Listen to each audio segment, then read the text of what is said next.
had talked a couple weeks ago, you were doing an interview and you talked about how you hope to end the war in Ukraine because it might help you get into heaven.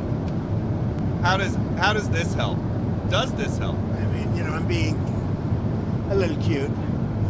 I don't think there's anything going to get me in heaven. Okay, I really don't. I think I'm not maybe heaven bound. I may be in heaven right now as we fly in Air Force One. I'm not sure I'm going to be able to make heaven, but I've made life a lot better for a lot of people. And you know, as an example, had the election of 2020 not been rigged, you would have millions of people living just in Russia, Ukraine alone. That would have never happened, and it didn't happen for 4 years. And I knew Putin very well. It was the apple of his eye. All the things I've said would have never happened. We had an incompetent administration. We had an incompetent president. And because of a crooked election, millions of people are dead. And by the way, the Israeli thing was much harder to get settled because of the past administration. Okay? Rest. Enjoy yourselves. Say hello to your boss. And I'll see you guys, right? Good. Sir, before you go, can you tell us about your conversations with President Zelensky? Did you talk about We had a very good conversation this morning and yesterday. And he basically would like to, as you know, we are not sending any weapons. We're sending them to NATO, and NATO is paying, which is a big difference between Biden and Trump. Because Biden gave him $350 billion, and we didn't. We gave them nothing, but we gave them respect and some other things, frankly. So we talked about weapons, and the weapons are sent to NATO, and NATO then sends us a check. They pay for info, and they would need more weapons, and we're looking into doing that. We hope we're going to be able to provide them. You know, our country needs weapons too. We can't give so many weapons that we don't have weapons. You never know what's going to happen.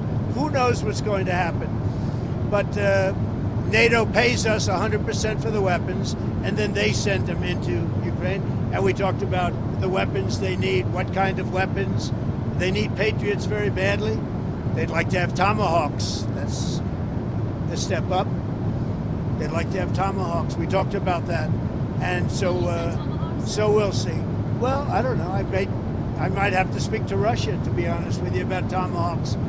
Do they want to have Tomahawks going in their direction? I don't think so. I think I might speak to Russia about that, in all fairness. I told that to President Zelensky because Tomahawks are a new step of aggression. Right? You understand that very well. Are you saying that you will speak to Putin first about Tomahawks? I might talk to him. I might say, look, if this war's not going to get settled, I'm going to send him Tomahawks. I may say that. The Tomahawk is an incredible weapon, very offensive weapon. And honestly, Russia does not need that. They don't need that. Yeah, I might tell them that if the war is not settled, that we may very well do it. We may not, but we may do it. I think it's appropriate to bring up. Yeah, I want to see the war settled. Thank you very much. Tell them to be honest and not honest. Hey, sir, talk to Caroline. She'll vouch for him. Okay. Thank you. Thanks, President. Thank you. My first time on the plane. Oh, really? Oh, yeah. What do you? He flies private. Yeah. He's doing pretty well, huh? So who's going to be the head anchor at CBS? Not Nora O'Donnell. I don't believe it. I don't believe it. You know, there's a story that they're going to. I don't believe it. What do you think of Well, I'll Barry tell you what. Weiss? Larry Ellison is great, and his son David is great. They're friends of mine. They're big supporters of mine, and they'll do the right thing. They're going to make CBS. Hopefully, they called it the Tiffany Network, and it's got great potential. CBS has great potential. Thank you all. Thank you. Thanks, President. Thank you, sir.